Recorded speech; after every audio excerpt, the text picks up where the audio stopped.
Hi G Movies here and welcome. Today we'll be diving into an action thriller movie titled The Next 3 Days. Enjoy the recap. The movie kicks off in a quiet town late at night. A college teacher, John Brennan, drives with urgency, a gravely injured man beside him.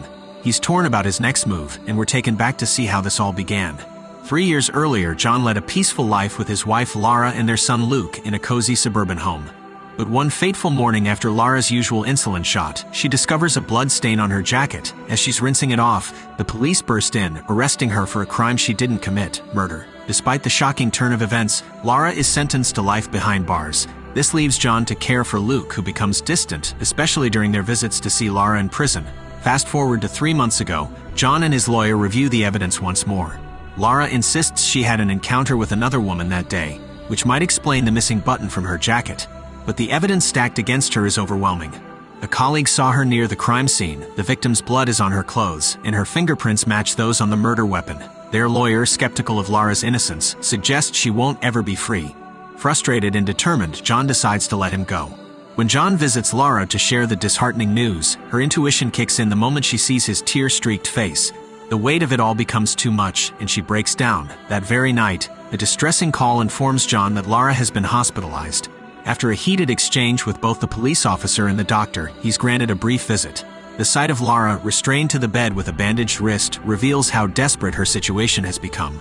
In that heart-wrenching moment, John resolves to do whatever it takes to free Laura, even if it means venturing into the shadows of the law.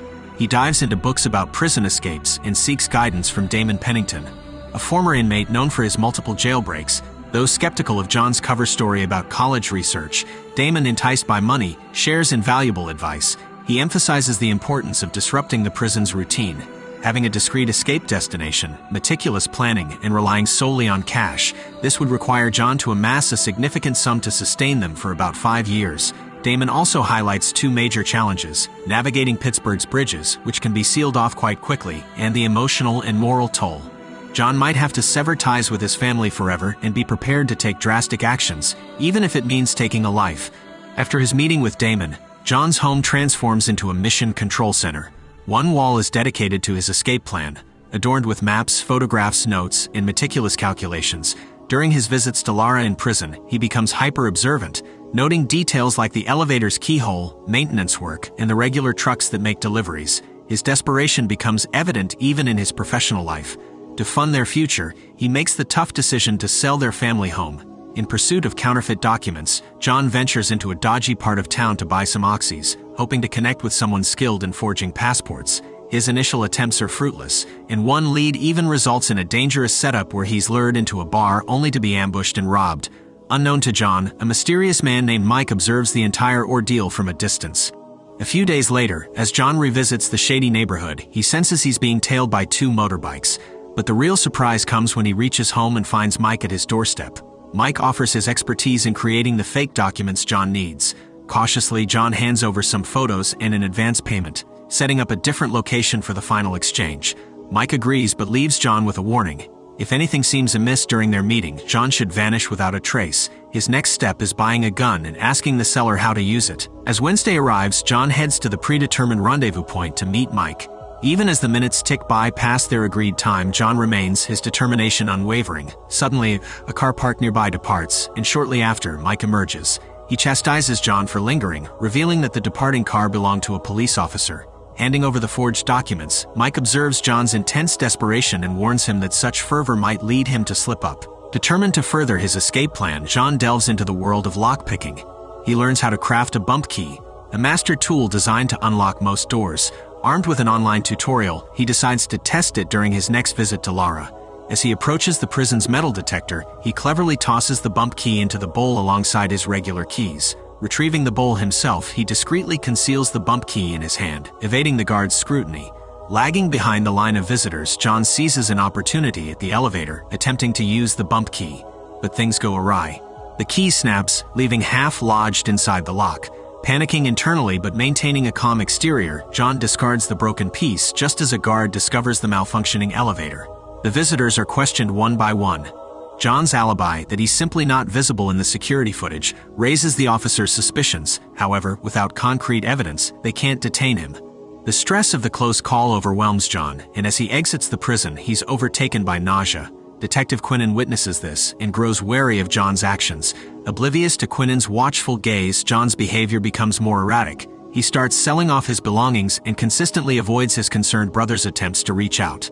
One sunny afternoon, as John spends quality time with Luke at the park, they're handed an invitation to Carrie's upcoming birthday celebration. But John's mind is preoccupied. During one of his surveillance stints, he spots a new vehicle at the prison, a medical van. This discovery becomes the linchpin of his escape plan. Diving deep into research, John learns about the specifics of Lara's diabetes. He tails the medical van, noting its routine, and picks up a peculiar trick from the internet on how to unlock vehicles using a tennis ball. Using this method, he breaks into the van, snapping photos of Lara's medical records. Later, he digitally alters these records to exaggerate her health condition. However, during his next visit to Lara, she drops a bombshell. In just 3 days, she'll be moved to a maximum security facility. This accelerates John's timeline, forcing him to adapt his plan on the fly. The primary hurdle is finances. Their home hasn't sold yet. In desperation, he contemplates robbing a bank, gun in hand. But when the moment of truth arrives, he can't go through with it. Returning to Lara, he shares his efforts to contest her transfer and confesses his neglect of Luke amidst the chaos. Lara, frustrated and desperate to make John face reality, drops another shocker. She claims she did murder her coworker. But John, unwavering in his belief in her innocence, pleads for another meeting, vowing to free her no matter the cost. In his relentless pursuit of the funds required for his plan, John revisits the dangerous neighborhood under the cover of darkness. He tails a dealer, leading him to the house of a supplier named Alex. Seizing an opportune moment, John confronts the dealer, inadvertently provoking a guard dog that sinks its teeth into his leg. Brandishing his gun, John demands Alex to restrain the dog and his accomplice. He then demands money, but the duo only offers the cash in their pockets. Doubting John's resolve, Alex challenges his willingness to pull the trigger, especially since John hesitated to shoot the aggressive dog. To prove his seriousness, John ignites a fire using a bottle of whiskey. In a desperate bid to retrieve his firearm, Alex dashes upstairs, claiming he has a child in the house. Using the dealer as a shield, John pursues. This proves fortuitous as Alex returns fire, hitting the dealer instead. In the ensuing chaos, John manages to shoot Alex. Scouring the house, John discovers a stash of cash. As he makes his exit, he realizes the dealer, though gravely injured, is still breathing and pleading for assistance. This brings us full circle to the opening scene. John, driving with the grievously wounded man beside him, his car's taillight damaged. Torn between taking the man to a hospital or leaving him, John's decision is made for him when the dealer succumbs to his injuries. In a desperate move, John leaves the body at a bus stop. He then heads to a specific parking lot, where he discreetly cuts an opening in the fence. The aftermath of the confrontation at Alex's house is grim. The once standing structure is now reduced to ashes. As investigators sift through the debris, they uncover bloodstains and fragments of a broken taillight, hinting at the events that transpired. Elsewhere, John seeks refuge at his parents' home for the night. When his father stumbles upon plane tickets inside John's bag, he pieces together his son's intentions. The following morning is laden with emotion. John ensures that Luke shares a heartfelt embrace with their grandparents. Knowing it might be their last, John's father, sensing the gravity of the situation, pulls his son into a tight embrace, bidding him a silent farewell. The day has come for John to set his plan in motion. He meticulously disposes of all evidence related to his scheme, splitting them between 2 trash bags. He then sabotages the med center's communication by cutting their phone lines. Slipping into the medical van, he swaps out Lara's genuine blood tests with the doctored ones. With the initial steps of his plan complete, he drops Luke off at Carrie's birthday celebration. As a precaution, he informs Carrie's mother that Luke has his grandparents' contact details, just in case he doesn't return on time. At the hospital, the doctored blood results raise alarms. Unable to verify the results with the lab due to the severed phone lines, the medical staff decide to transfer Lara for closer observation.